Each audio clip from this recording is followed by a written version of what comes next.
हरे कृष्णा, दंडवत प्रणाम, जूही माता जी, प्रियंका वाघमारे माता जी। हरे कृष्णा माता जी, दंडवत प्रणाम।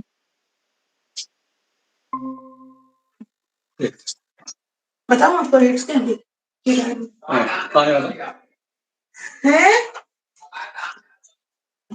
है। अलमारी 3000।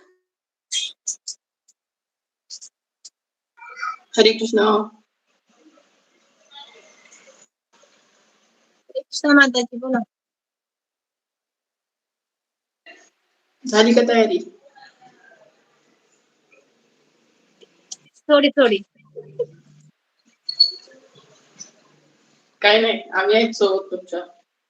हा, मी आहे सोबत तुमच्या. ओके माता जी. हम्म. हरे कृष्णा प्रभु जी, दंडवत प्रणाम। हरे कृष्णा माता जी, हरे कृष्णा सभी भक्तों को दंडवत प्रणाम। प्रभु जी, प्रियंका वाघमारे माता जी है जो नरसिंह आरती और ये नाम आप रात बोलेंगी, और गुरुजी आने तक थोड़ा क्लास का पिछले वाला का भी थोड़ा बताएंगी, और गुरुजी आने के बाद मैं बताऊंगी। प्रभु जी जी माता जी, दंडवत प्रणाम। दंडवत प्रणाम माता जी आप शुरू कीजिए। हरे कृष्णा प्रभु जी, दंडवत प्रणाम। हरे कृष्णा सभी भक्त को दंडवत प्रणाम। बोलू। हरे कृष्णा प्रभु जी, दंडवत प्रणाम। सभी दंडवत प्रणाम भक्तों माता जी, सभी भक्तों के चरणों में दंडवत प्रणाम। प्रभु जी बोलिए बोलो माता जी, बोलिए माता जी, बोलिए।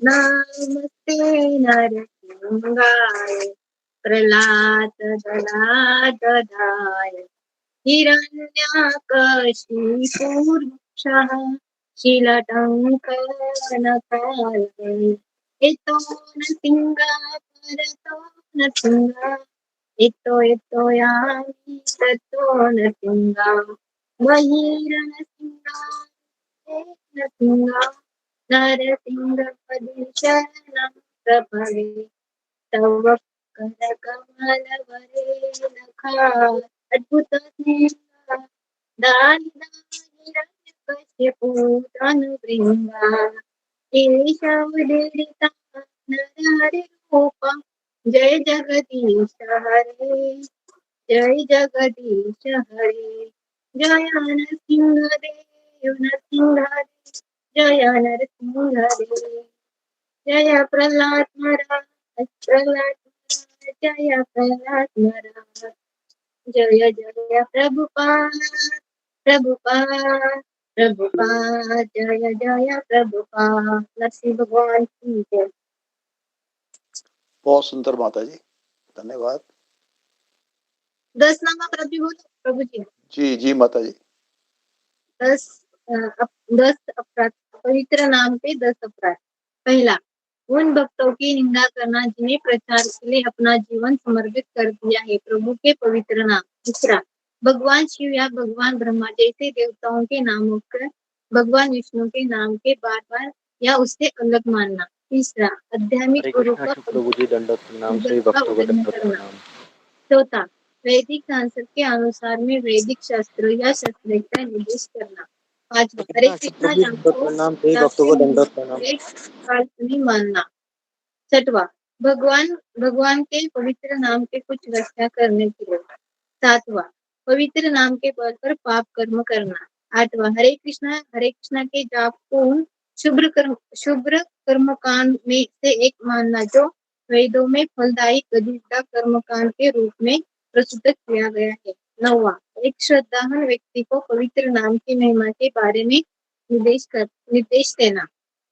10वां, पवित्र नाम के जप में पूर्ण विश्वास न रखना और इन्हें मानने पर इतने सारे निर्देश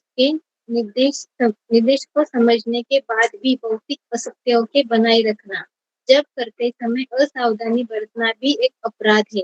वैष्णव होने का दावा करने वाले प्रत्येक भक्तों को वंचित फलदायक शीघ्र प्राप्त करने के लिए इन अपराधों से बचना चाहिए। हरे कृष्ण। कुछ गलती है तो माफ करें। धन्यवाद माता जी, बहुत सुंदर माता जी। हरे कृष्ण प्रभु जी, दंडवत प्रणाम। सभी भक्तों को दंडवत प्रणाम। दंडवत प्रणाम सभी हरे भक्तों के कृष्णा चरणों में दंडवत प्रणाम सभी को दंडवत प्रणाम। हरे कृष्ण। हरे कृष्णा दंडवत प्रणाम भक्तों को आपके चरणों में कोटि कोटि दंडवत प्रणाम प्रभु जी और माता जी। दंडवत प्रणाम माता जी, सभी भक्तों के चरणों में दंडवत प्रणाम। हरे कृष्ण। दंडवत प्रणाम अशोक चावला प्रभु जी। दंडवत प्रणाम प्रियंका प्रणाम माता जी। हरे कृष्णा दंडवत प्रणाम। हरे कृष्ण दंडवत प्रणाम प्रणाम प्रभु जी जगदीश दंडवत प्रणाम समाकर माता जी। हरे कृष्ण माता जी दंडवत प्रणाम। हरे सभी कृष्णा भक्तों को माता जी दंडवत प्रणाम सर। प्रियंका वाघमारे माता जी दंडवत प्रणाम। हाँ माता जी कृपया हरे कृष्णा माता जी। जी थोड़ा दंडवत बोलिए प्रणाम कल के विषय चालू में। माता जी। हरे कृष्ण दंडवत प्रणाम दंडवत ज्योति प्रणाम। माता जी। भगवत गीता का 3रा अध्याय योगा लीडर बताया गुरु जी। मनुष्य पशु जीवन के तरह जीते हैं। 4 नियमों का पालन 4 नियम का उल्लंघन करते हैं। आहार निद्रा भय मैथुन और कलयुग। कलयुग में 99 लोग ये पशु जीवन ही जीते हैं। दूसरा, जो 4 नियम का पालन करते हैं वो मनुष्य के 17 फर्ज आते हैं। तीसरा, कर्मकांड देवी देवताओं की पूजा करते हैं। किसी फल की अपेक्षा से करते हैं। चौथा, कर्मयोग भगवान कृष्ण की पूजा करते हैं, माला भी करते हैं, मगर वो सब फल की अपेक्षा से करते हैं। 100 200 जन्म निकल जाते हैं। पांचवा, ज्ञान योग अष्टांग योगी और ध्यान योगी इसमें आते हैं। यह वो कर्म बंधन से छुटकारा मुक्ति की अभिलाषा करते हैं। सारे दुखों से उसे छुटकारा चाहिए। छठवा, ज्ञान योगी व्यक्ति हृदय शुद्ध होता है। ऐसे व्यक्ति घर परिवार को छोड़कर रह सकते हैं। ज्ञान योगी और निष्काम कर्म योगी की एक ही है। हम सब कर्म योगी में ही आते हैं। किसी अपेक्षा से माला कर रहे हैं। हरे कृष्ण दंडवत प्रणाम। बहुत सुंदर हरे माता जी, कृष्ण बहुत सुंदर। हरे कृष्णा, बहुत हरि सुंदर। बोल हरि बोल माता माता जी जी बहुत सुंदर। हरि बोल माता जी बहुत सुंदर। अच्छा।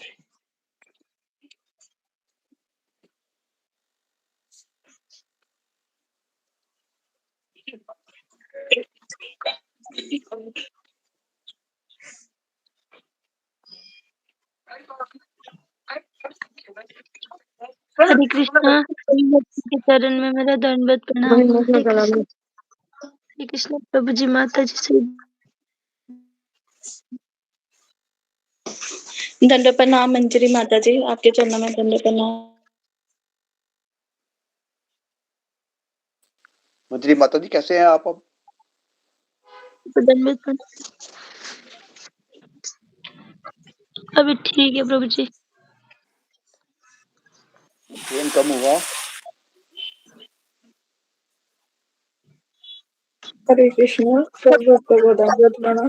प्रभु जी अभी आज सभी की कृपा से गुरु जी की कृपा से अभी थोड़ा काम है। हरे कृष्णा सभी भक्तों को दंडवत प्रणाम। दंडवत प्रणाम प्रभु जी, दंडवत प्रणाम। दंडवत प्रणाम। हरे कृष्णा दंडवत प्रणाम सभी भक्तों को। दंडवत प्रणाम माता जी। हरे कृष्णा। हरे कृष्णा प्रभु जी और माता जी सबको प्रणाम। प्रणाम प्रभु जी।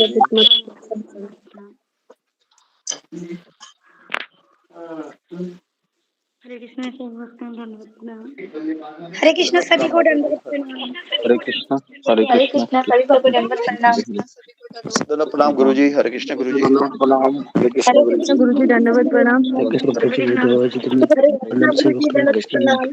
हरे कृष्ण सभी भक्तों को हरे प्रणाम। कृष्णा गुरु जी दंडवत प्रणाम। हरे कृष्ण गुरु जी दंडवत प्रणाम। हरे कृष्ण गुरु जी प्रणाम। हरे सभी कृष्ण भक्तों को दंडवत प्रणाम। दंडवत प्रणाम। हरे कृष्ण हरे कृष्ण हरे कृष्ण हरे कृष्ण। हरे कृष्ण प्रभु जी दंडवत प्रणाम सभी भक्तों को दंडवत प्रणाम। कृष्ण गुरु जी हरे कृष्ण। हरे कृष्ण माता जी। हरे कृष्ण हरे कृष्णा सभी भक्तों के चरणों में मेरे दंडवत प्रणाम। हरे कृष्णा गुरु जी दंडवत प्रणाम। हरे कृष्णा गुरु जी दंडवत प्रणाम। सारे भक्तों को दंडवत प्रणाम। हरे कृष्ण गुरु जी दंडवत प्रणाम। हरे कृष्णा गुरु जी दंडवत प्रणाम। सभी भक्तों को दंडवत प्रणाम।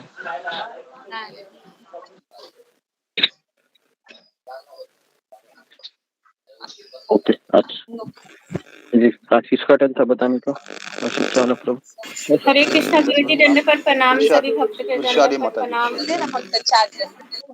जी, सभी भक्तों का प्रणाम। कृपया शुरू अपने आप कीजिए। को म्यूट कीजिएगा। जी जी। वृषाली माता जी, हरे कृष्णा। हरे कृष्णा गुरु जी दंडवत प्रणाम। गुरु जी के चरणों में दंडवत प्रणाम। सभी भक्तों के चरणों में मेरा दंडवत प्रणाम। गुरु जी, आपने कल तीसरा अध्याय लिया था, उसमें आपने बताया था, योगा लैडर बताया था। पहले योगा लैडर में जो मनुष्य होता है वो पशु जीवन की तरह जीवन जीता है, 4 नियमों का उल्लंघन करता है। और जब वो आहार, निद्रा, भय और मैथुन, इसी में वो अपना जीवन जीता है। और आपने कहा था कि 99% लोग कलयुग में है वो पशु जीवन ही जीते हैं। और उससे ऊपर वो जब 4 नियमों का पालन करता है वो मनुष्य के स्तर पर आता है। और बाद में आगे भगवान में उसकी थोड़ी आस्था श्रद्धा बढ़ती है। कर्म कांड में आता है, वो देवी देवताओं की पूजा करता है, किसी फल की अपेक्षा से वो देवी देवताओं की पूजा आराधना करता है। फिर आगे उसका स्तर बढ़ जाता है, तब वो कर्म योग में आता है। कर्म योग मतलब जब वो भगवान कृष्ण से जुड़ जाता है, वो माला भी करता है, भक्तिमय कार्य भी करता है, मगर वो किसी अपेक्षा से कार्य करता है, फल की अपेक्षा से वो भक्तिमय कार्य करता है। इसी तरह उसके 100-200 जन्म बीत जाते हैं। और फिर आगे का स्तर है वो ज्ञान योग है। उसमें अष्टांग योगी भी आते हैं और ध्यान योगी भी आते हैं। इसमें वो किसी कर्म बंधन से वो हमेशा बचकर रहता है और उसे सारे दुखों से छुटकारा पाना होता है, इसलिए वो मुक्ति की अपेक्षा करता है। ज्ञान योगी और निष्काम कर्म ही है। और से व्यक्ति घर परिवार को छोड़कर भी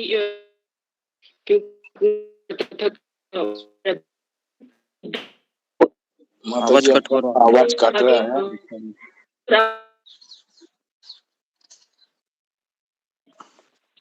हरे कृष्णा। हाँ माता जी भी आ रहे हैं। तो आपने आगे बताया था कि हम सब अपेक्षा ही मांग करते हैं और सर उसके जीवन में कोई गुरु आवाज कट रहा है वृषाली तुम्हारा।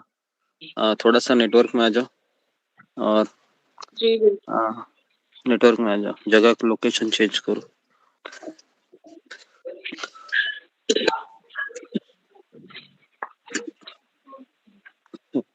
हरे कृष्ण गुरु जी, अभी ठीक है क्या? हाँ अभी ठीक है, बोलो। हरे कृष्ण। हाँ बोलो। गुरु जी, आपने फिर कहा था कि भक्ति योग में आने के बाद उसके जीवन में गुरु आते हैं और उसका जीवन का यही मोटिव रहता है कि वो गुरु की आज्ञा का पालन करे और गुरु को हमेशा प्रसन्न रखने की वो कोशिश करता है, ऐसा ही जीवन जीता है, तो वो भक्ति योग में आता है। फिर आपने उदाहरण भी दिए थे हमें, कर्मयोगी का एक उदाहरण दिया था आपने कि एक माताजी मंदिर में जाके अपने ही मन से वह खाना बनाती है, भगवान को भोग भी लगाती है और अपने मन से ही वो बचा हुआ जो खाना होता है वो घर में लाती है। तो ये कर्मयोगी का उदाहरण आपने दिया था। और फिर आगे आपने शुद्ध भक्ति का उदाहरण दिया था, जिसमें एक माताजी है वो मंदिर में जाके अध्यक्ष से पूछकर खाना बनाती है और अध्यक्ष से पूछकर ही बचा हुआ जो खाना होता है वो अध्यक्ष कहते हैं कि आप अपने घर ले जा सकते हो। भगवान को भोग लगाकर और बचा हुआ खाना वो अपने घर ले जाती है। ये शुद्ध भक्ति का उदाहरण है, जिसमें शुद्ध भक्ति में अपनी इच्छा से कोई कार्य नहीं होता, वहाँ गुरु की इच्छा से कार्य किए जाते हैं। उसमें अपने इच्छाओं का बलिदान भी होता है और यहाँ हमारी इच्छा कोई मायने नहीं रखती। और फिर आगे आपने ज्ञान योगी का उदाहरण दिया था। एक माताजी अपनी इच्छा से मंदिर में खाना बनाती है, किसी फल की अपेक्षा नहीं करती वो, और सारे कार्य बिना फल की अपेक्षा से ही करती है। और जो अपनी इच्छा से खाना बनाकर वो बचा हुआ जो खाना है भगवान को भोग लगाती है और सबको बांटकर वो घर में आती है। तो ये आपने ज्ञान योगी के का स्तर बताया था। और फिर आपने बताया था कि वसुदेव जी का एक उदाहरण दिया था हमें कि उनके जीवन में बहुत सारे दुख थे, तो वो दुखों को इसलिए सहन कर रहे थे कि उनके जीवन में कृष्ण आने वाले थे। तो आपने बताया था कि जब भक्ति में आते हैं तो हमारे जीवन में दुख और कष्ट आते हैं और हम इसलिए उसे सहन करते हैं क्योंकि हमारे जीवन में कृष्ण होते हैं। और आपने हरे कृष्णा जी, यहाँ पर रुक जाओ वैशाली। बहुत सुंदर माता जी। हरि बोल माता जी। हरि बोल माता जी। दंडवत प्रणाम। सही हरि बोल माता जी। हरि बोल। बहुत सुंदर माता जी। हरे कृष्णा। हरि बोल। प्रणाम। हरि हरे बोल। कृष्णा गुरु जी, आपके चरणों में दंडवत प्रणाम। सभी पति वैष्णव भक्तों को हरे कृष्णा, आपके चरणों में दंडवत कृष्ण गुरु जी चरणों में दंडवत प्रणाम। सभी भक्तों के चरणों में दंडवत प्रणाम। प्रणाम। हरे कृष्णा से भक्त प्रणाम। ओके, हरे कृष्णा। तो अभी हम आगे बढ़ते हैं। सब लोग अपने कैमरा को ऑन कीजिए और माइक को बंद कीजिए। काफी लोगों ने कैमरा ऑन नहीं किया है, तो क्या मुझे नाम लेने पड़ेंगे उनके? तो आप कृपया करके कैमरा ऑन कीजिए जी। हरे कृष्णा गुरु जी, दंडवत प्रणाम। सभी भक्तों को दंडवत प्रणाम। ओके, हरे कृष्णा जी। तो अभी हम आगे बढ़ते हैं। तो आज का टॉपिक थोड़ा सा क्रुशियल रहेगा। तीसरा अध्याय आज हम थोड़ा सा देखेंगे और तीसरा अध्याय आज पूरा हो जाएगा। अर्जुन के दृष्टिकोण से हम देखेंगे तीसरा अध्याय। ओके। ओम अज्ञानतिमिरान्धस्य ज्ञानाञ्जनशलाकया चक्षुरुन्मीलितं येन तस्मै श्रीगुरुवे नमः। नमो विष्णुपादाय कृष्णप्रेष्ठाय भूतले श्रीमते भक्तिवेदान्त स्वामिन् इति नामिने। नमस्ते सरस्वती देवे गौरवाणी प्रचारिणे निर्विशेष शून्यवादी पाश्चात्य देश तारिणे। हे कृष्ण करुणा सिंधु दीनबंधु जगतपते गोपेश गोपिका कांत राधा कांता नमोस्तुते। तप्त कांचन गौरांगी राधे वृंदावनेश्वरी वृषभानुसुते देवी प्रणमामि हरिप्रिये। वाञ्छाकल्पतरुभ्यश्च कृपा सिन्धुभ्यैव च पतितानां पावनेभ्यो वैष्णवेभ्यो नमो नमः। जय श्री कृष्ण चैतन्य प्रभु नित्यानंद श्री अद्वैत गदाधर श्रीवासादि गौर भक्त वृंद। हरे कृष्णा कृष्ण कृष्णा हरे हरे, हरे राम राम राम हरे हरे। ओके, हरे कृष्णा। तो सबका स्वागत है सत्र में। ओके, आवाज सुनाई दे रहा है मेरा? जी गुरु जी। आवाज सुनाई दे रहा है? जी जी गुरु जी, आ रहा है आवाज आपका। ओके जी। तो आगे बढ़ते अभी हम। तो अभी मेरा पहले आगे बढ़ने से पहले एक सवाल है, ध्यानपूर्वक सुनिए। अगर कोई भक्त है, अगर गुरु से दीक्षा लेता है, ध्यानपूर्वक सुनिए, अगर वो गुरु से शिक्षा भी ले रहा है, उसको प्रामाणिक आध्यात्मिक गुरु मिले भी है, फिर भी वह कर्मयोगी हो सकता है या नहीं? जी, फिंगर को रेज कीजिए। तो मेरा सवाल वापस मैं दोहरा रहा हूं कि अगर कोई व्यक्ति भक्ति योगी को स्वीकार किया है, उसको भक्ति पता भी है, सब पता है उसको, लेकिन फिर भी वह कर्मयोगी हो सकता है? जी, ऋतुपूर्णा।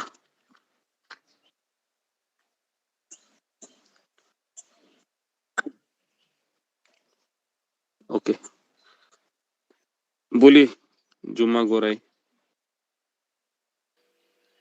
हरे कृष्णा गुरु जी, दंडवत प्रणाम।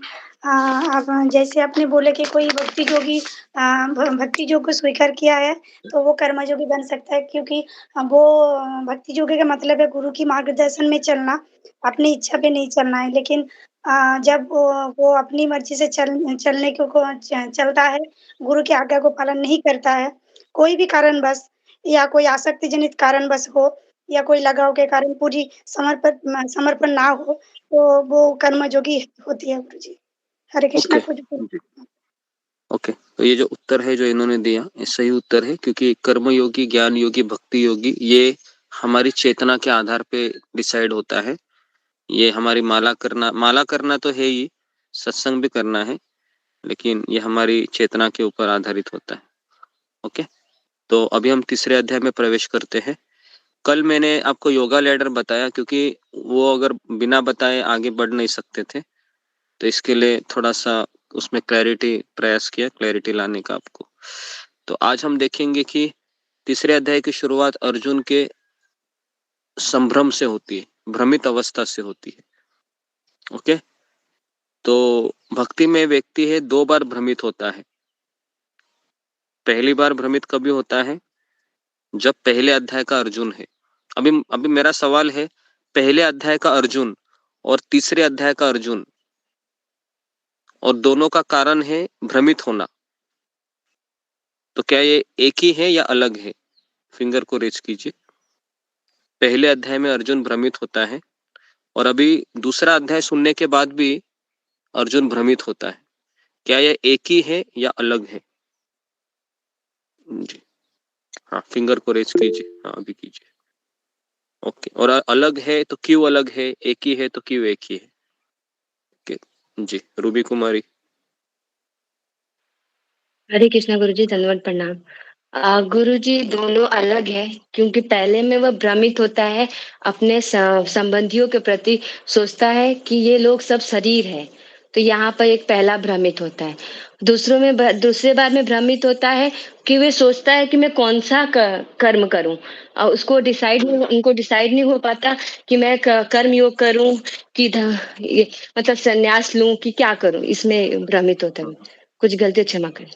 ओके, एकता सोमानी।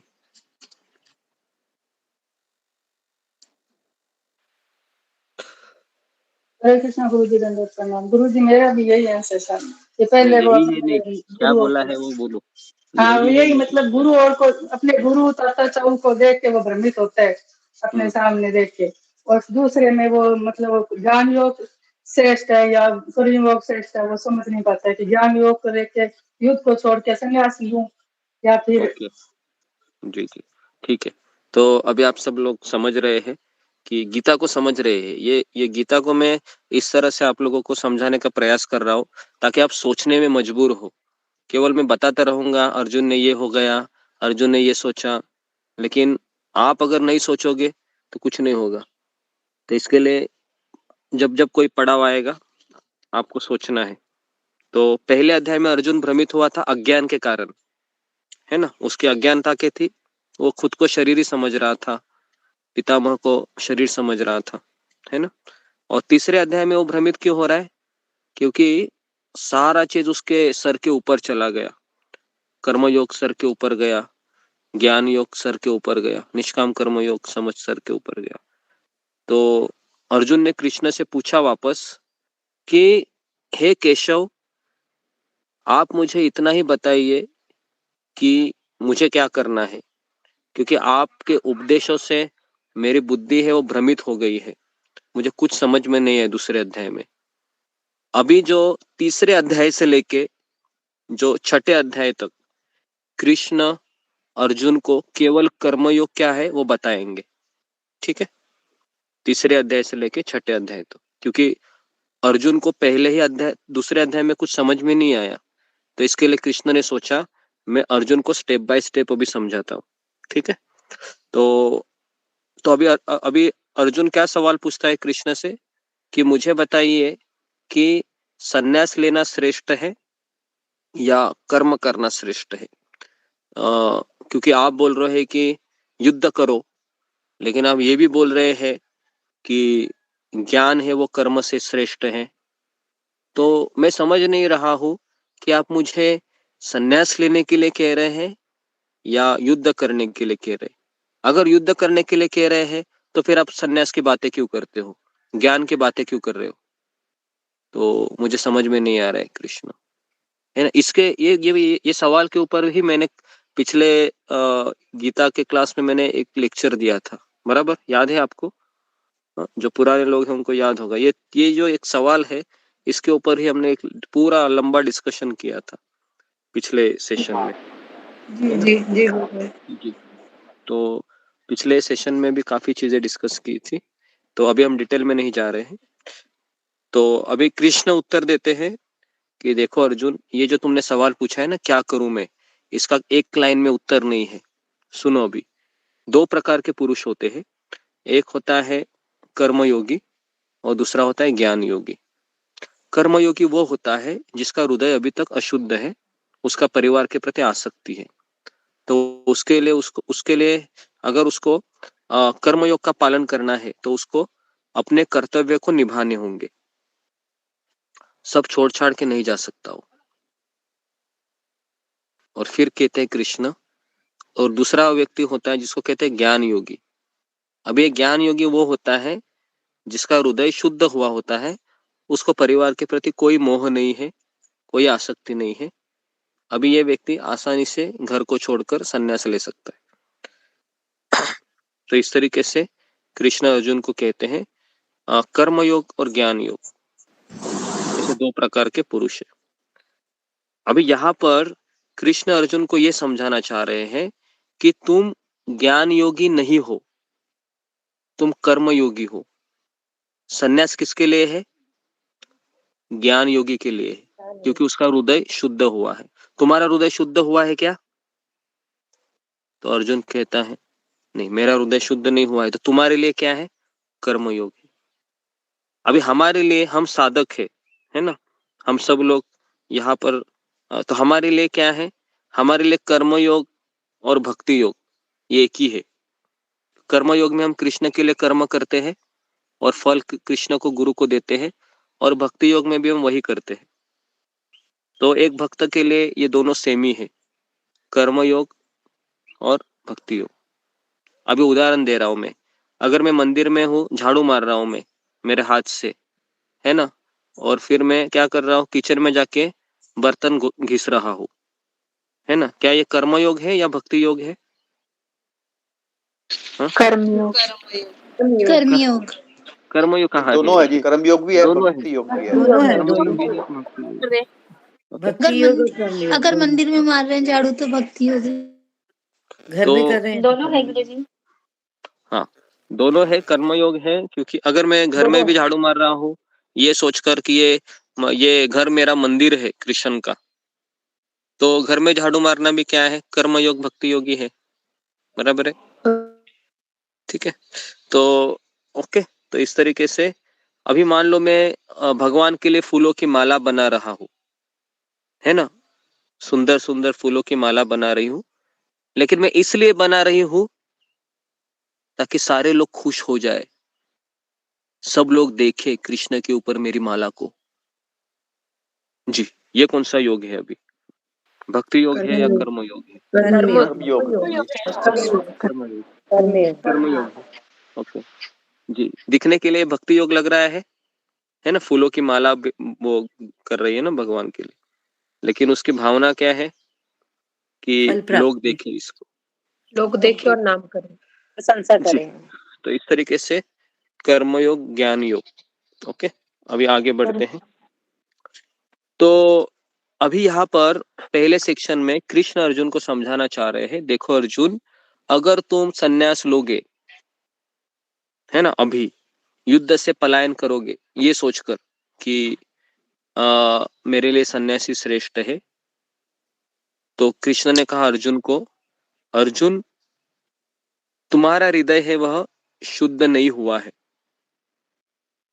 अगर तुम सन्यास भी लेगा और अगर किसी ने तुमको भीख नहीं दिया मान लो, तो अर्जुन क्या करेगा, क्षमा करेगा या धनुष्य उठाएगा? तो अर्जुन धनुष्य उठाएगा। क्यों उठाएगा? क्योंकि क्षत्रियो को अगर कोई मना करेगा तो उसको गुस्सा आता है। और कृष्ण अर्जुन को समझा रहे थे कि तुम ब्राह्मण नहीं हो, ना तुम सन्यासी हो, तुम क्षत्रिय हो। तुम्हारा धर्म है कि राज्य करना, लोगों की रक्षा करना, इसलिए तुम्हारे लिए सन्यास नहीं है। ओके, तो फिर भगवान कहते हैं कि कोई भी कर्म करोगे तो तुम फंस जाओगे, है ना। जैसे हम लोग कर्म करते हैं सुबह उठने से लेकर रात तक, कोई कपड़े धोते हैं, कोई जॉब करते हैं, कोई पढ़ाई करते हैं, खाना बनाते हैं, इत्यादि इत्यादि इत्यादि, बहुत सारे कर्म करते हैं उठने से लेकर रात को सोने तक।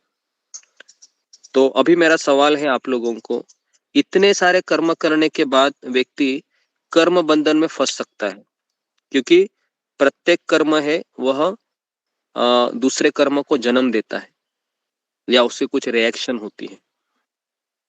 तो एक भक्त होने के नाते हम अपने जितने कर्तव्य है जो निभाने पड़ते ही है, ये करने के बाद भी हम कर्म बंधन में कैसे नहीं फंस सकते? फिंगर को रेज कीजिए। सवाल समझ में आ रहा है सबको? सवाल मैंने बताया है। ओके जी। ओके, विशाली घावे। हरे कृष्णा गुरु जी, दंडोत प्रणाम। अगर हम कोई कर्म करते हैं संसार के प्रति करते हैं, संसार में रहने वाले हम हमारे सब जो लोग हम पर डिपेंड है, तो वो भगवान के सेवक है और उनके लिए कर्तव्य कर्म करना यह मेरा भगवान ने कर्तव्य करने के लिए कहा है। और हर कर्म में भगवान को सेंटर में रखे करूंगा, इसलिए ये कर्म बंधन में नहीं अटकूंगा मैं। ओके, मान लो मैं जॉब कर रहा हूँ, है ना, अभी जॉब में तो क्या मिलता है मुझे? पेमेंट मिलता है, सैलरी मिलती है ना। 8 घंटा हम काम करते हैं, महीने का 240 घंटा होता है। अगर हम 8 घंटे का हिसाब लगाए, 240 घंटा काम करूंगा मैं, बराबर है। तो वो कर्म कौन सा हो गया? मैं उस बॉस की मैं सेवा कर रहा हूँ, वैसे देखा गया तो, है ना, कंपनी का मालिक की सेवा कर रहा हूँ। लेकिन अगर उसका मुनाफा मिलता है, उस मुनाफा का कुछ प्रतिशत में भगवान को देता हूँ, तो फिर वह भक्ति योग हो सकता है। लेकिन मैं वैसा नहीं करता हूँ, तो फिर वो 240 घंटे का कर्म लगेगा या नहीं लगेगा? कर्म लगेगा गुरु जी। कर्म लगेगा। ओके, लगेगा कर्म लगेगा, ठीक है। तो कर्म लगेगा, तो इसका अर्थ क्या है फिर? इसका अर्थ है कि अगर मैं कोई भी कर्म का मुझे फल मिल जाता है, अगर मैं कृष्ण को नहीं देता हूँ, तो फिर मुझे उसका कर्म लगेगा। फिर चाहे मैं माला करूं, तो क्या मेरा वो कर्म मिट सकता है? मैं सोचूंगा मैं माला करूंगा, नहीं ना, वैसे भी नहीं मिट सकता है। तो 240 घंटे का जो भी फल मिलता है, उसको हमारे आचार्य कहते हैं कि 10% देना चाहिए, लेकिन ये भी नहीं होता है। ओके, तो फिर क्या होता है? कर्म लगता है फिर। ओके, तो अभी कृष्ण अर्जुन को कहते हैं 90वें श्लोक में, यज्ञार्थ कर्मण्यत्र लोकोयम कर्म बंधन तदर्थ कर्म कौन्तेय मुक्त संग समाचार। कृष्ण कहते इसलिए अर्जुन, तुम अगर क्षत्रिय हो, अगर तुम लोगों को मारोगे, तुम्हें कर्म लगेगा। तो इसलिए मेरे लिए तुम क्या करो? युद्ध करो, विष्णु की प्रसन्नता के लिए युद्ध करो। अगर विष्णु की प्रसन्नता के लिए युद्ध करोगे तो तुम्हें कर्म नहीं लगेगा। इसका उदाहरण कौन सा दिया था मैंने लास्ट टाइम? अगर कोई फौजी है, अगर बॉर्डर पे खड़ा है और पाकिस्तान के या शत्रु के सैनिक को मार देता है तो उसको फांसी मिलेगी या इनाम मिलेगा? इनाम मिलेगा। उसको इनाम मिलेगा। क्यों इनाम मिलेगा? क्योंकि वो किसके लिए कार्य कर रहा है? सरकार के लिए कार्य कर सरकार के लिए। रहा है। लेकिन जैसे ही वह छुट्टियों में घर आता है और पड़ोसी से झगड़ा होता है और वही बंदूक से वह पड़ोसी के भेजे में सारी गोलियां उतार देता है, तो फिर क्या करते हैं? उसको सरकार उसको जेल में डालती है। तो ये उसको अभी जेल क्यों हो गई? क्या किया उसने? तो उसने अभी सरकार के नियम के विरुद्ध कार्य किया। समझ में आ रहा है? कार्य वही है ना, बंदूक चलाना वही कार्य है उसका, दोनों जगह पर। एक जगह बंदूक चलाई, इनाम मिला, दूसरी जगह बंदूक चलाई, सजा मिली। समझ में आ रहा है? तो इसके लिए कर्म करने से भी ज्यादा क्या जरूरी है? कौन बताएगा? कर्म करने से भी ज्यादा क्या जरूरी है? फिंगर को रेज कीजिए। तो यहाँ पर बहुत कर्म करने से भी ज्यादा क्या जरूरी है, बहुत इंपॉर्टेंट चीज है ये गीता की। जी, मंजू सिंह। हरे कृष्ण गुरुजी, दंडवत प्रणाम। गुरुजी, कर्म करने से ज्यादा कर्म के पीछे की मंशा जो है हमारी क्या है, हमें ये क्लियर होना चाहिए कि हम कर्म अपने लिए कर रहे हैं, अपने निजी स्वार्थ के लिए कर रहे हैं, या हम भगवान के लिए कर रहे हैं, या हम अपने अभिमान को सेटिस्फाई करने के लिए कर रहे हैं। तो हमारी मंशा क्या है, या हम अपने गुरु को सेटिस्फाई करने के लिए कर रहे हैं, तो ये क्लियर होना चाहिए। हरे कृष्ण। हाँ, तो ये बहुत जरूरी है। इसलिए मैं आपको एक उदाहरण देता हूँ। अभी शिल प्रभुपाद जी का एक शिष्य थे प्रभुपाद जी के, उनका नाम था जयानंद प्रभु, है ना, मैंने एक बार बताया था। वो क्या करते थे? वह रोज रात को टैक्सी चलाते थे और बहुत टैक्सी चलाते थे रात को, और जितना भी पैसा आता था सब किसको देते थे वो? तो वह प्रभुपाद जी को देते थे, है ना। और प्रभुपाद जी ने कहा कि धन्यवाद, क्योंकि मेरे पास पैसे ही नहीं है, मुझे कृष्ण किताब छपानी है, तो तुम इतना मेहनत कर रहा है ना। अबे कोई बोलेगा रात को टैक्सी चला रहा है, इतना इसको पैसे की हाव है क्या? लेकिन भक्त क्या सोच रहा है? वो किसके लिए कर रहा है? रात भर टैक्सी चला रहा है। क्यों कर रहा है वो? ताकि उसके गुरु को प्रसन्न कर रहा है। उसके गुरु को समाज की सेवा करने के लिए पैसे चाहिए। तो इसके लिए शिल प्रभुपाद जी जयानंद प्रभु का किताब में नाम भी लिखते हैं कि धन्यवाद, जयानंद दास ब्रह्मचारी ने इतना इतना राशि दिया, उससे मैंने किताब छपवाई। तो ये चीज है, बहुत इंपॉर्टेंट चीज है, क्योंकि हम भगवत गीता पढ़ रहे हैं तो हमें गीता केवल ऐसी नहीं पढ़नी है कि बस गीता में क्या है वो समझ में आया, कर्म योग क्या, लेकिन मुझे तो समझ में आना चाहिए ना, मुझे क्या करना है। ओके, तो ये अभी तीसरे अध्याय का फर्स्ट सेक्शन हो गया कि विष्णु के लिए कर्म करोगे तो कर्म बंधन से बच जाओगे। ओके, तो इसलिए कहा जाता है कि परिवार में पति पत्नी और बच्चे, है ना, जितने भी घर के लोग हैं, सब लोग शाम को एक साथ मिलकर भगवान के सामने बैठकर तुलसी आरती, गौर आरती गानी चाहिए। कितने लोगों के घर में ऐसा हो पाता है? हाँ, आज की तारीख में फिंगर को रेज कीजिए कि घर के सारे लोग कम से कम 10 मिनट 5 मिनट के लिए एक साथ बैठकर ये कर पाते हैं, नरसिंह आरती या भगवान का आरती, है ना।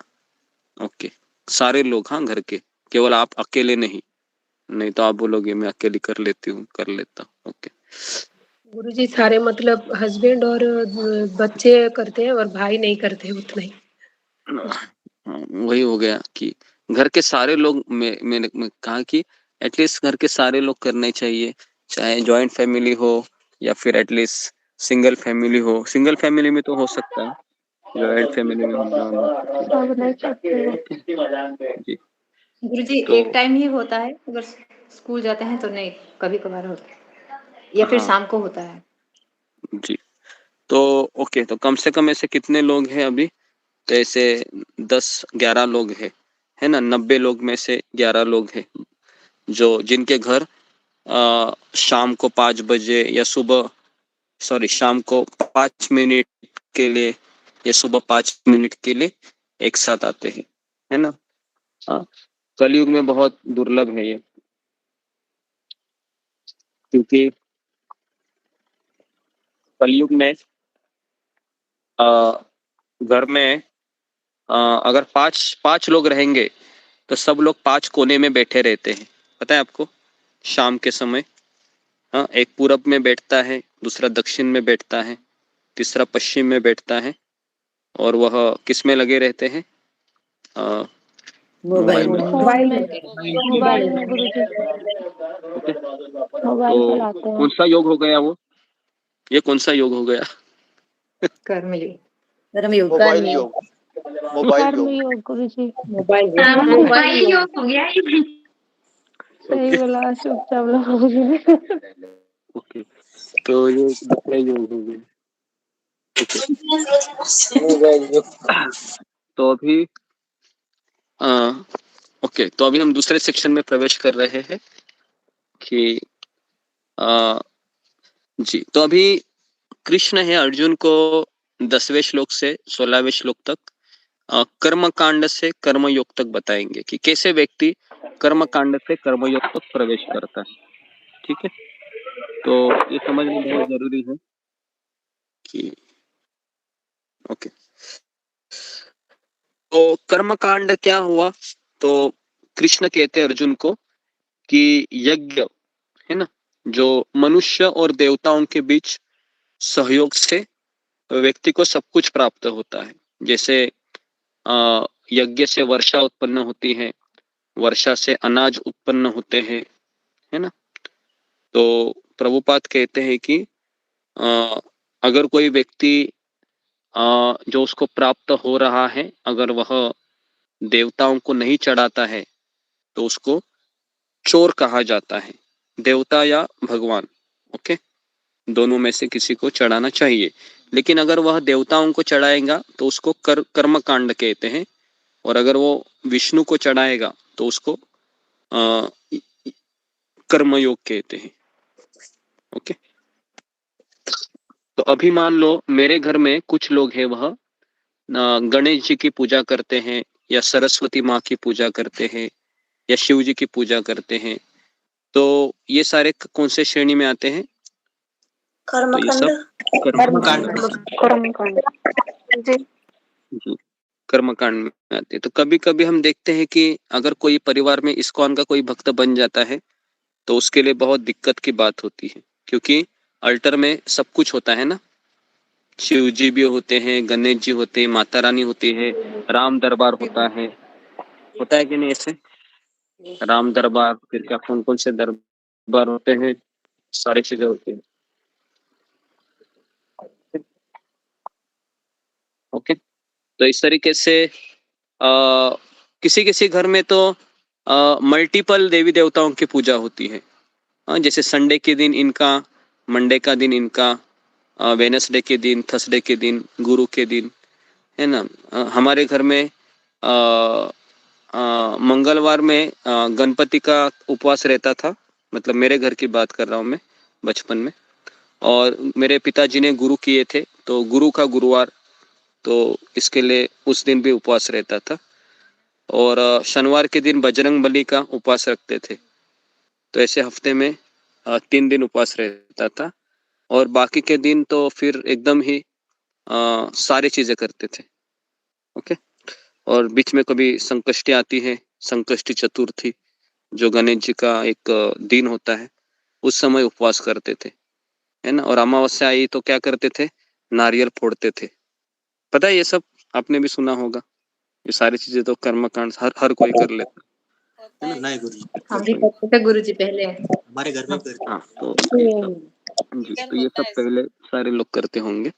ओके, तो कर्मकांड हो गए, है ना। तो पता नहीं हमने कितने जन्म कर्मकांड किए होंगे, क्योंकि भारत में बहुत प्रसिद्ध है कि शादी करना है तो कर्मकांड करते हैं, फिर उसके पश्चात कहीं गृह प्रवेश करना है, कर्मकांड करते हैं, या फिर कहीं नया ऑफिस खोलना है, पूजा करवानी है, सब कर्मकांड में आता है। ओके, तो कर्मकांड से लेके कर्मयोग तक।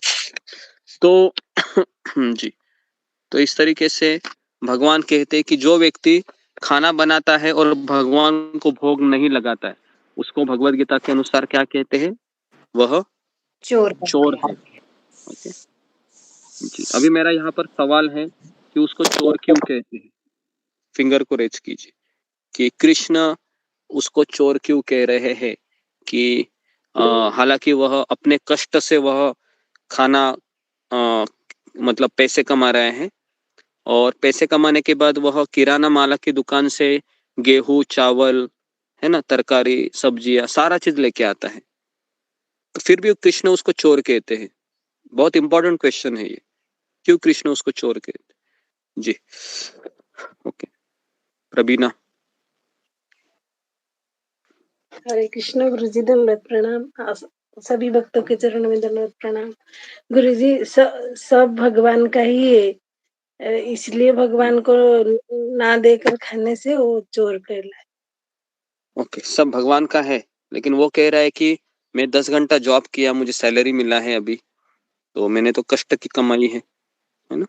फिर भी गुरु जी वो सब मूल रूप से वही भगवान का वो प्रकाश पानी वो सब की वजह से उत्पन्न होता है ना, वो उसी वजह से भगवान का ही है दिया हुआ है ये सब। जी जी ओके, तो इसका हाँ, इसका ये जो उत्तर था अभी जो सेकंड प्रवीणा ने दिया कि भले ही व्यक्ति 10 घंटा काम कर रहा है, लेकिन काम करने की शक्ति है वो कहाँ से आ रही है? तो वह कृष्ण से आ रही है। जो स्मरण करने की शक्ति है, सोचने की शक्ति है, वो कहाँ से आ रही है? कृष्ण से आ रही है ना, बराबर है। उसके बाद वो अन्न खा रहा है ना, गेहूं चावल, क्या ये फैक्ट्री में उगा जाता है या जमीन में उगता है? तो जमीन में उगता है। गुरुजी। ठीक है, तो इसलिए अगर उसके पास मान लो करोड़ों रुपए भी है, तो क्या वह करोड़ों रुपए खा सकता है भूख लगने पर एटीएम मशीन से निकाल कर? है ना, 100 रुपए का मैं नोट खा लेता हूँ, चबा लेता हूँ, है ना, पूरा अंदर पेट भर जाएगा, ऐसा नहीं होगा ना। उसको 100 रुपए से कुछ चीजें खरीदनी पड़ेगी, लेकिन वो खरीदने वाली चीजें भगवान कहते हैं कि मेरे द्वारा उत्पन्न हो जाती है। क्योंकि अगर चंद्र का प्रकाश अगर सब्जियों को नहीं लगेगा, तो क्या सब्जियों में रस आएगा? नहीं आएगा, है ना, बराबर है। तो इसलिए सूर्य प्रकाश की आवश्यकता है, चंद्र प्रकाश की आवश्यकता है, जल की आवश्यकता है। तो इसलिए शिल प्रभुपाद कहते हैं कि आधुनिक समाज में लोग केवल फैक्ट्रियों में जाके 10 घंटा काम करते हैं, इसके लिए उनको ये समझ में ही नहीं आता है कि चीजें कहाँ से आ रही हैं। एक बार एक स्कूल में है ना, बच्चे को पूछा गया कि पानी कहाँ से आता है बेटा? तो पता है उसने क्या उत्तर दिया? पानी आता है बीएमसी के, है ना, जो बीएमसी है या जो सरकार का जो टैप है वहां से आता है। सब्जियां कहाँ से आती है बेटा? सब्जियां मॉल से आती है टीचर। तो ऐसे उत्तर देता है वो, क्योंकि आजकल के बच्चे को पता ही नहीं है पानी का स्रोत क्या है, सब्जी कहाँ से आती है ना, चावल कहाँ से आते हैं? चावल किराना की दुकान से आते हैं। तेल कहाँ से आते हैं? और तेल भी है ना, किराना की दुकान से। तो उसको पता ही नहीं है कि उसका स्रोत क्या है ना। तो इसलिए हमें एजुकेट अच्छे से करना चाहिए। ओके ये हो गया। ओके अभी आगे अर्जुन कह रहा है अभी कि ठीक है, आप कह रहे हैं मतलब कि मुझे भोग लगाना चाहिए, है ना, भगवान को। ठीक है, मैं लगाऊंगा, लेकिन मुझे ये बताइए कि ये निष्काम कर्म योग है, ये मैं क्यों करूं? अगर मेरा हृदय शुद्ध है तो क्या मुझे करना जरूरी है? तो अभी भगवान कह रहे हैं कि ठीक है अर्जुन, अगर तुम मानते हो कि तुम्हारा हृदय शुद्ध भी है, लेकिन फिर भी मैं तुमको इसलिए निष्काम कर्म योग फॉलो करना को ले कहूंगा क्योंकि क्योंकि तुम एक क्षत्रिय हो और समाज में तुम्हारा एक नाम है ना। अगर तुम अच्छा संस्कारी व्यक्ति बनेगा, तो कल जाके काफी लोग हैं वो तुम्हारा अनुकरण करेंगे, क्योंकि यत यत आचरति श्रेष्ठ तत्तदेवतरो जनो स यत प्रमाण कुरुते लोकदस्तु अनुवर्तते, है ना। जो जो लोग महान पुरुष करते हैं सब लोग उसका आचरण करते हैं। अभी हमारे लिए महान पुरुष कौन है फिलहाल? जो हमारे भारत के प्रधानमंत्री हैं, क्या नाम है उनका? नरेंद्र मोदी, है ना। वो हमारे लिए अभी महापुरुष की तरह है। सब लोग उसको फॉलो करते हैं कि नहीं, है ना। अगर वह कुछ साल पहले उन्होंने गंगा में जाके कहीं पर कुंभ मेला में तो किसी ऋषि के चरण धोए थे, बराबर है ना। तो सभी लोग बोलने लगे हमारा पंत प्रधान कितना धार्मिक व्यक्ति है ना। तो तुरंत आज अगर कुछ भी नरेंद्र मोदी करते हैं, है ना, तो सब उसको फॉलो करना चाहेंगे, है ना, क्योंकि महापुरुष है। तो इसलिए भगवान श्री कृष्ण ने अर्जुन को कहा, अर्जुन तुम महापुरुष है, क्योंकि तुम स्वर्गलोक में गया था, तुमने शिव जी को प्रसन्न किया है, तीनों लोकों में तुम्हारा नाम है। अगर तुम निष्काम कर्मयोग का अभ्यास करेगा तो दुनिया भी निष्काम कर्मयोग फॉलो करेगी। तो फिर अर्जुन पूछता है लेकिन ऐसे कोई इतिहास में लोग हैं क्या जिन्होंने किया है? तो भगवान कहते हैं ऐसे एक व्यक्ति है, दो लोग हैं। फिर वो किसका उदाहरण देते हैं? जनक महाराज का। तो जनक महाराज कौन है पता है आपको? जनक महाराज है सीता माता के पिताजी, सीता माता के पिताजी जनक महाराज। जनक तो फिर कहते हैं कि जनक राजा ने निष्काम कर्मयोग का अभ्यास किया था, हालांकि उनको कोई आवश्यकता नहीं थी, है ना। तो इस तरीके से फिर कहते, और मैं भी निष्काम कर्मयोग का अभ्यास करता हूँ, क्योंकि अगर मैं बिना आसक्ति से कर्म करूंगा, है ना, तो लोग मेरा अनुकरण करेंगे। क्योंकि संसार में हमें बांध के कौन रखता है? तो आसक्ति। तो ये हमको बांध के रखा है ना। तो आप लोग गीता सुन रहे हैं 1 महीने से, 3 महीने से, 1 साल से, तो इतना कितने लोगों को एटलीस्ट रियलाइजेशन हुआ है कि मेरे और मेरे परिवार में इतना आकर्षण इसलिए है क्योंकि मेरी आसक्ति, मेरा लगाव बहुत ज्यादा है। जी, फिंगर को रेज कीजिए। मैं गीता सुनने के बाद भी मेरा आसक्ति हट नहीं रहा है, कितनी बार सुनने के बाद भी। होता है ऐसे? सबके साथ हो रहा है ना? सबके साथ होता है कि पता है कि ये मोह है, ये मोह माया है, लेकिन क्या करे, जैसे क्लास खत्म होता है तो सब जगह ये मोह माया ही दिखती है और मैं दौड़ा चला जाता हूँ, मैं दौड़ा चला जाती हूँ और फिर मैं सब भूल जाता हूँ क्या भगवत गीता हुआ था 3 से 4 में। बराबर है? होता है ऐसे? होता है कि नहीं? सबके साथ होता है ये कि 3 बजे क्या हुआ था, ये सुनने को ही अच्छा लगता है, करने की बात आती है तो बाप रे बाप, कुछ होता ही नहीं हमारे से। जी, अभी इसके ऊपर एक सवाल है, तो फिर क्या करें अभी? क्या ऐसे ही हम केवल गीता के क्लास सुनते रहेंगे और फिर हमारा जो बाकी का समय में ऐसे ही हम मोह माया में पड़े रहेंगे? तो इसके ऊपर क्या सॉल्यूशन है? जी, ओके। कौन जी? रश्मि मनोहर जी, बोलिए। हरे कृष्णा गुरुजी, दंडवत प्रणाम। गुरुजी, बहुत डिफिकल्ट और प्रैक्टिकल क्वेश्चन है जो आप बता रहे हैं। ये एक्चुअल में मैं तो इतने सालों से सुन रही हूँ, ये ज्ञान दे रही हूँ, देख भी रही हूँ, लेकिन फिर भी जब विषम परिस्थितियां आती हैं तो हम लोग झुक जाते हैं, हम हार जाते हैं। इनफैक्ट कुछ परिस्थितियां ऐसी आती हैं, लेकिन ये सब जो मेरा एक्सपीरियंस रहा है इतने सालों में, मैंने बहुत अप्स एंड डाउन्स देखे हैं, उतार चढ़ाव देखे हैं अपने जीवन में, फिर भी सोल्यूशन सिर्फ एक ही मुझे लगता है कि एक तो जो गुरु ने हमें आदेश दिया कि 16 माला का जप ब्रह्म मुहूर्त में जो हमें करना है वो हमें बिल्कुल भी नहीं छोड़ना है। भक्तों का संग हमें नहीं छोड़ना है, क्योंकि हम फिर माला भी नहीं कर सकते हैं अकेले। ग्रंथों का अध्ययन, प्रभुपाद की किताबें जैसे आप श्रीमद् भागवतम या भगवत गीता पढ़ा रहे हैं, ये हमें लगातार पढ़नी ही है, ये हमें श्रवण करना ही है, अदरवाइज हम भटक जाएंगे। ये मेरा अपना मैं निजी एक्सपीरियंस बता रही हूँ, क्योंकि भगवान इस तरह की परिस्थितियां डाल देते हैं, शायद वो जानबूझ के ही ये योजना बनाते हैं हमारे लिए, जिससे कि हम उनका हाथ ना छोड़ें, उनके चरण ना छोड़ें, हम उनकी तरफ बढ़ें।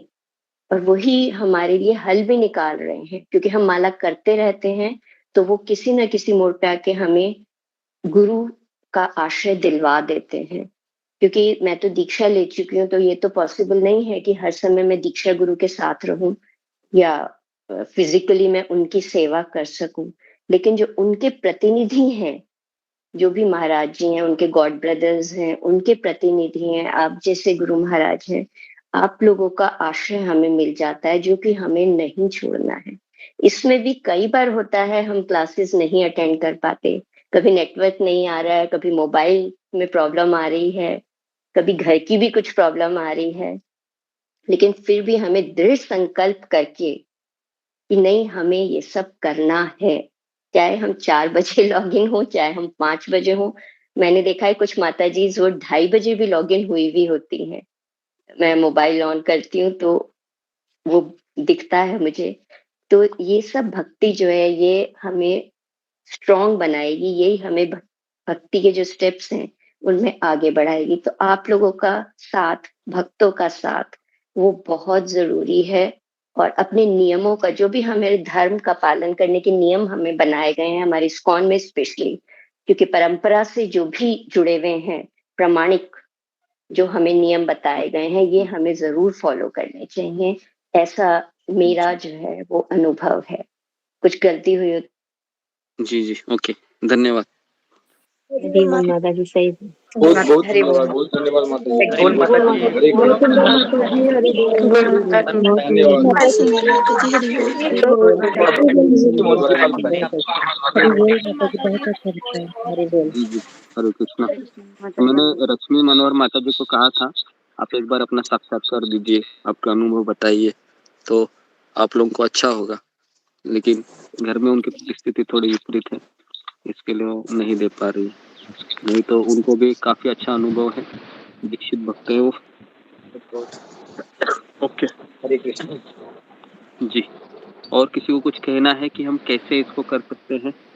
तो ओके, तो जैसा कि अभी इन्होंने बताया कि हम हार जाते हैं परिस्थिति के सामने, कभी कभी हम घुटने टेक देते हैं, लेकिन ये चीज जो हमें मिला है, 16 माला का जप, भक्तों का संग, इसको तो हमको बनाए रखना है। और शायद कृष्ण किसी दिन हमारे ऊपर दया करेंगे, कृपा करेंगे, ताकि फिर हम इन चीजों को हम छोड़ पाए। ओके, क्योंकि हम अपने इच्छा से छोड़ पाएंगे क्या? अपने इच्छा से छोड़ना बहुत कठिन है। लेकिन अगर कोई इतना बोलेगा कि मैं अपनी इच्छा से छोड़ नहीं पाऊंगा, इससे अच्छा है मैं प्रयास ही ना करूं, तो ये भी सही है क्या? गलत है, ये भी सही नहीं। गलत है। ओके, तो इसके लिए छोटे छोटे स्टेप्स उठाने चाहिए। कि एक उम्र आती है ना, फिर जब खास करके बच्चे बड़े हो जाते हैं, तो हमें संसार में कम ध्यान देते हुए भक्ति मार्ग अपनाना चाहिए और धीरे धीरे समय बढ़ाना चाहिए, है ना। नहीं तो फिर ये समय हमें जल्दी से जल्दी अलग शरीर धारण करने में मजबूर कर देगा। ओके, तो इस तरीके से आसक्त करता मतलब कर्मकांडी और अनासक्त करता मतलब कर्मयोगी। क्योंकि हम कर्मयोगी भी नहीं है, क्योंकि कर्मयोगी का अर्थ है कि एक होता है सकाम और निष्काम। निष्काम कर्मयोगी होता है, वह तो आसक्त नहीं होता है। लेकिन एक होता है कि आसक्त होने वाला व्यक्ति, और दूसरा होता है कि उसको पता है कि ये आसक्ति है, लेकिन वो उससे बाहर नहीं निकल पाता है, ये दूसरा कैटेगरी है। और तीसरा कैटेगरी है कि उसको पता है ये आसक्ति है, तो जानबूझकर अपने आप को अलग कर देता है। ये 3 कैटेगरी है। तो अभी हम कौन सी कैटेगरी में हैं? बीच वाले। तो कैटेगरी में मैक्सिमम लोग वो फर्स्ट और सेकंड में ही अटके हुए हैं, क्योंकि थर्ड कैटेगरी है जो एकदम ऊंचाई की छोड़ देना, ये तभी हो सकता है जब हम प्रयास करेंगे, है ना, प्रयास करेंगे। जैसा वो हमने, याद है आपको, एक हमने लाला बाबू की स्टोरी सुनी थी, है ना, पिछले फरवरी में जब मैं मायापुर में था। किसी को याद है वो? मैंने लाला बाबू की स्टोरी सुनाई थी 1 घंटा, उसमें हमने, है ना, मायापुर यात्रा में हम थे फरवरी में, मुझे लगता है, हाँ फरवरी में सुनाई थी।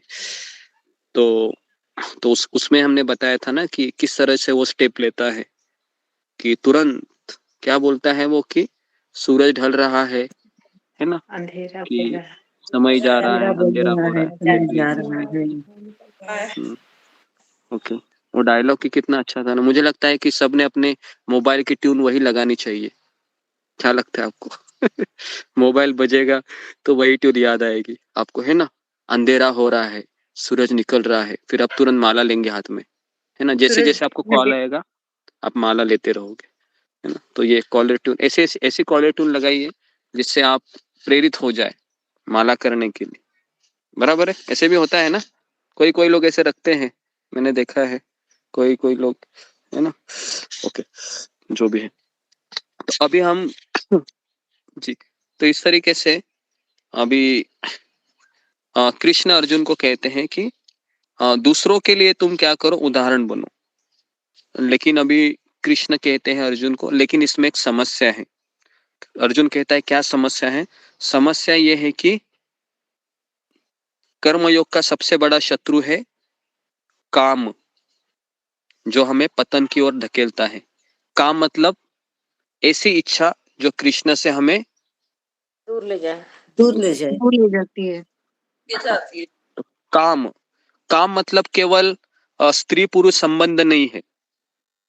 काम का अर्थ है कि कोई भी इच्छा हो जो मुझे कृष्ण से दूर ले जाती हो, और खास करके ये काम है वह रजोगुण से उत्पन्न होता है, और ये काम ही भौतिक बंधन का कारण है। जितने भी रिश्ते हैं, आपको पता है कि संसार का सबसे बड़ा बंधन है स्त्री पुरुष का आकर्षण, और इससे ही पूरी दुनिया चलती है। आपको पता है रास्ते पे मोटर गाड़ी क्यों चल रही है, इतने बड़े बड़े ऊंचे ऊंचे बिल्डिंग क्यों बन रही है? इसका एक ही कारण है, स्त्री पुरुष आकर्षण, और कोई कारण नहीं है। क्योंकि व्यक्ति क्यों इतना काम करता है फैक्ट्री में जाके, बताओ, पुरुष इतना क्यों काम कर रहा है? क्यों काम कर रहा है?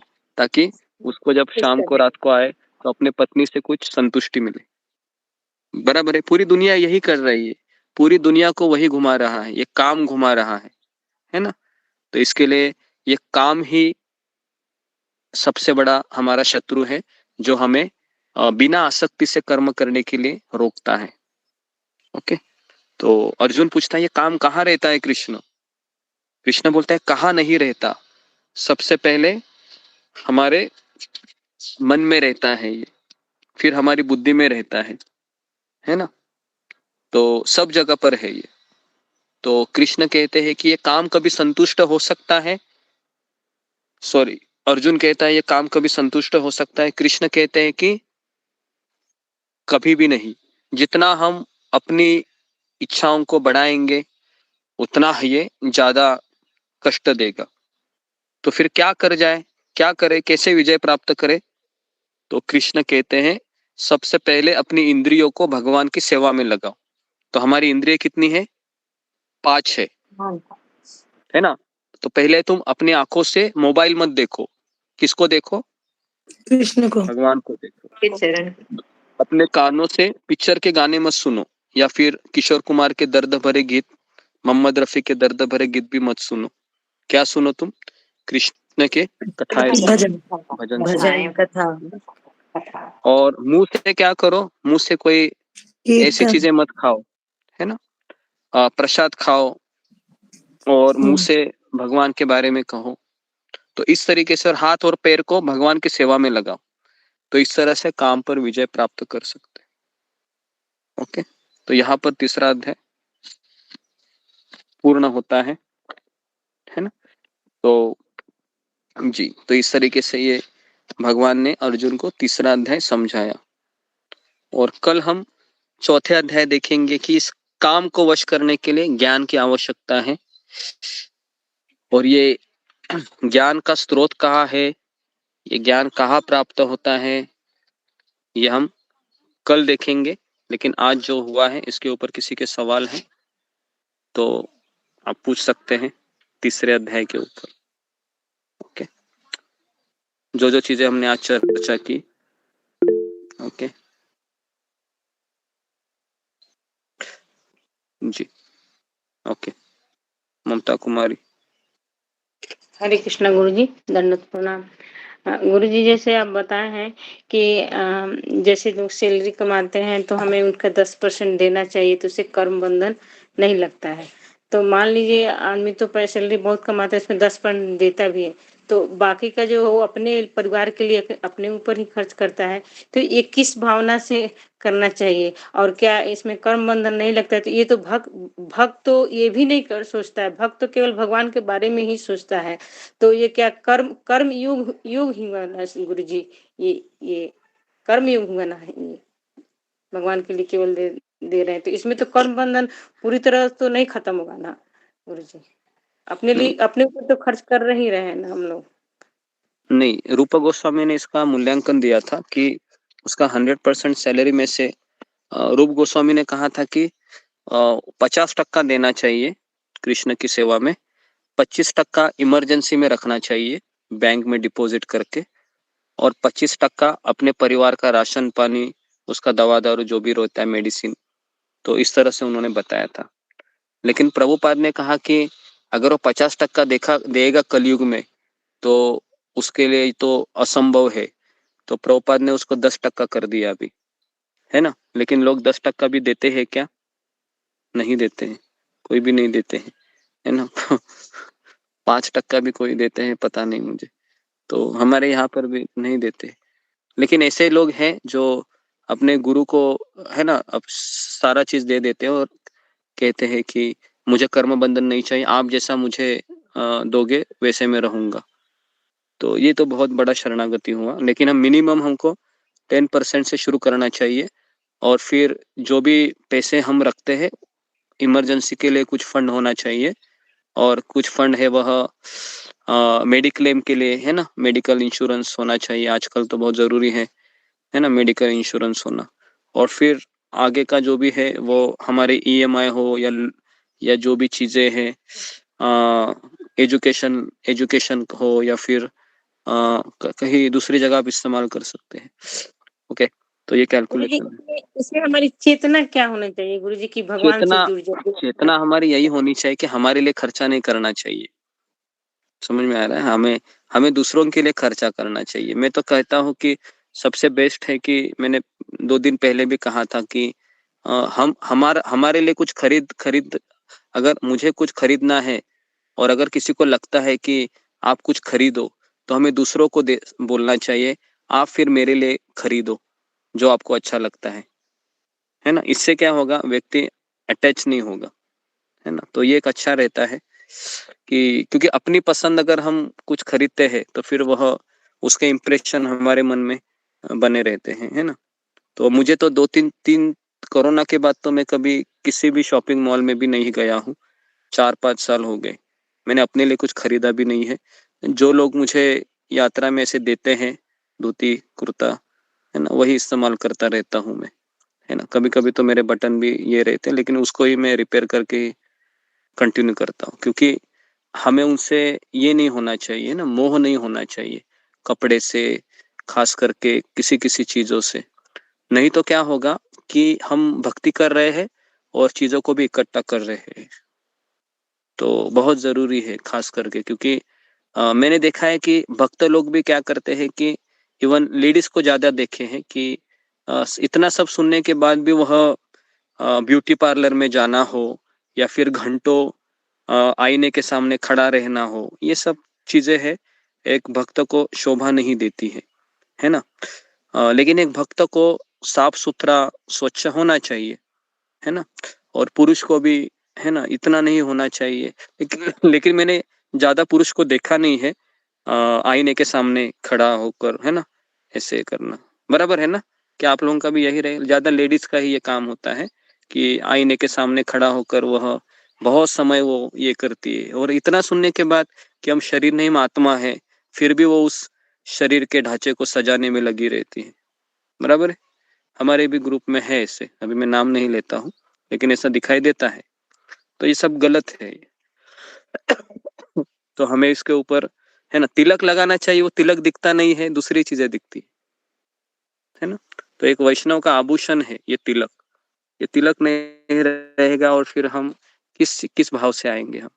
ओके जी, सब लोग एग्री करते हैं इसको, क्योंकि हमारे ग्रुप में लेडीज ज्यादा है, तो सब लोग एग्री करते हैं ना। इसलिए प्रश्न पूछी गुरुजी, हाँ हमारा शक्ति रहता है इसलिए पूछती हूँ। हाँ, तो ये सब चीजें हमको कम करनी चाहिए, खास करके अपने चेहरे को है ना थोपने का जो चीजें होती है ना, तो हमें एकदम सिंपल रहना चाहिए, है ना। खास करके तिलक लगाना चाहिए और तिलक लगाते हुए आना चाहिए। ओके जी। जी नेक्स्ट वृषाली तट। हरे कृष्ण गुरुजी, धन्यवाद प्रणाम। सभी भक्तों को धन्यवाद प्रणाम। गुरुजी, आपने कहा कि भक्ति योग और कर्म योग ये एक ही जगह पाए जाते हैं, तो ये कैसे संभव है? क्योंकि ये कर्म मैंने योग उदाहरण देकर बताया था। कर्मयोग मतलब अभी मान लो कोई कर्म कर रहा है, सैलरी कमा रहा है, बराबर है, लेकिन उस सैलरी का वह 10%, 20% या अपनी इच्छा से मिनिमम 10% वो भगवान की सेवा में लगा रहा है, जिससे भगवान की मंदिर का सेवा है चल रहा है, तो ये भी भक्ति योग में ही आएगा, क्योंकि सारे गृहस्थ यही करते हैं इस्कॉन में।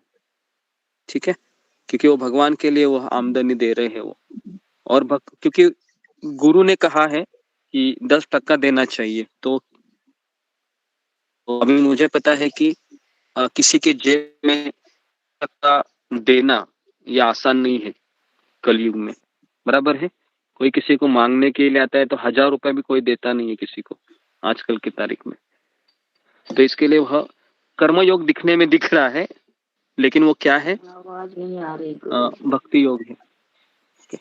गुरुजी, आपने कहा कि हमारी जो शरीर के प्रति जो आसक्ति होती है और घर वालों के प्रति आसक्ति होती है, तो क्या मुझे लगता है कि ये हरि नाम के जपा से या हरि कथा से ये धीरे धीरे खत्म हो सकती है ना, उससे ही हमारा हृदय स्वच्छ होगा। तो इसमें आप जी हो जाएगा, है ना, क्योंकि हम रोज तो हम जपा कर रहे हैं, लेकिन आपको पता है हम जब वॉशिंग मशीन में कुछ कपड़े डालते हैं तो कई बार वॉशिंग मशीन घुमाने के बाद भी वो जिद्दी दाग जाते हैं क्या? आप अनुभव रहेगा ना, वो जिद्दी दाग जाते नहीं है, उसको घिसना पड़ता है बहुत, है ना, बराबर है। क्या क्या वो एरियल में डुबा के रखो, उसके बाद फिर एरियल में डुबा के रखो, वॉशिंग मशीन में डालो। जी जी, तो इतना सब करने के बाद भी कभी कभी दाग जाते नहीं, तो हमारे दाग भी कैसे हैं? ऐसे ही है ना, बहुत जिद्दी दाग है। क्या करें अभी हम उसके लिए? तो हमें प्रयास करते रहना चाहिए, वैष्णव की सेवा करनी चाहिए, गुरु की सेवा करनी चाहिए, है ना। और एक दिन हम भगवान को प्रार्थना करना चाहिए, अगर आपको ये सब रखना है तो रखिए, लेकिन मुझे आप भक्तों के संग से दूर मत कीजिए, क्योंकि यही मेरा आसरा है, यही मेरा सहारा है ना। तो हमारे दाग जाएंगे नहीं जाएंगे वो मुझे भी पता नहीं, हमें भी पता नहीं है, लेकिन हमें जो मिला है उसको हमको बटोरना चाहिए। जिसको कहते हैं अर्थ प्रवृत्ति। एक होती है अनर्थ निवृत्ति और दूसरा होता है अर्थ प्रवृत्ति। तो अर्थ हमको इकट्ठा करना चाहिए भजन के रूप में। ठीक है, तो ये आसक्ति कब जाएगा? मैं एक चीज बताऊं आपको, खास करके लेडीज का जो आसक्ति है ये नहीं जाता है, क्योंकि मैंने ऐसे कई लेडीज को देखा है 20 साल 25 साल जब करने के बाद भी घर में थोड़ा बहुत कुछ पति का पुत्र का कुछ होता आता है तो वह सत्संग में आना या फिर माला करना उसका कम हो जाता है। क्यों होता है ऐसे?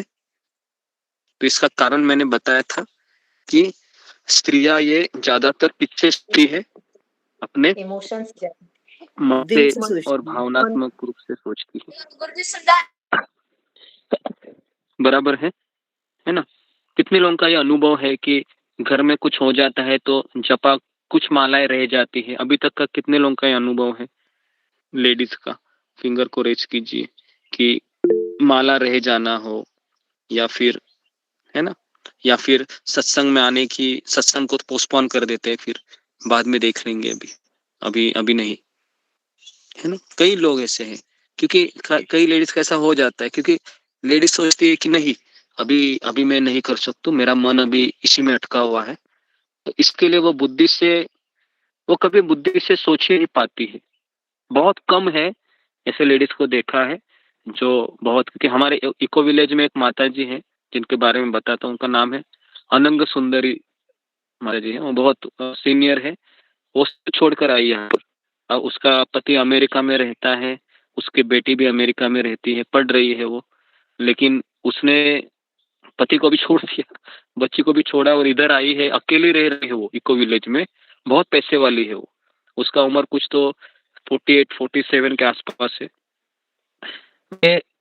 मैं जब से उसको आया, मैं 1 साल से देख रहा हूँ वो माता जी को, आज तक उसने मंगल आरती मिस नहीं की आज।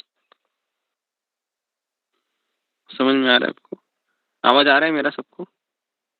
जी गुरुजी आ रही है। जी गुरुजी।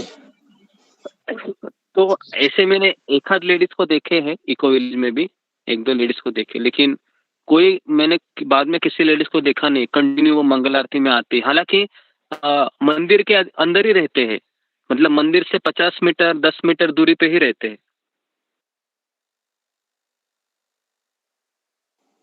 गुरुजी गुरुजी नेटवर्क से बाहर हो गए,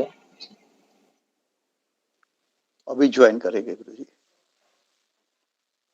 कोई होस्ट का फोन आया हो उनका। ओके, हरे कृष्णा जी। हरे कृष्णा। तो मैं ये बता रहा था कि इतना आसान नहीं है खास करके जी। नेक्स्ट क्वेश्चन किसका है?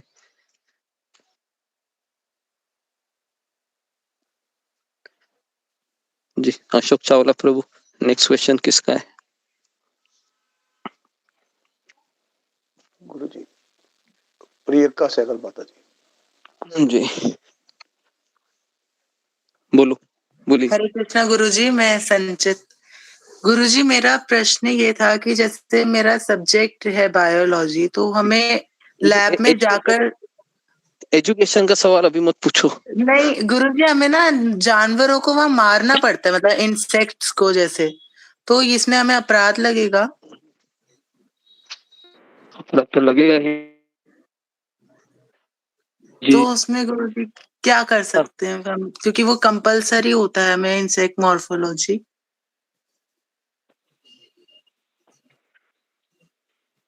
तो डिपार्टमेंट चेंज कराना चाहिए।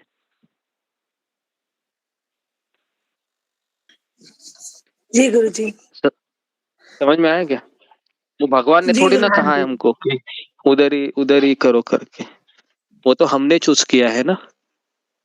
हाँ जी, लेकिन गुरुजी वो कंपलसरी है 10th क्लास तक। कंपलसरी है तो ऐसा स्कूल में कैसे करेंगे, है ना।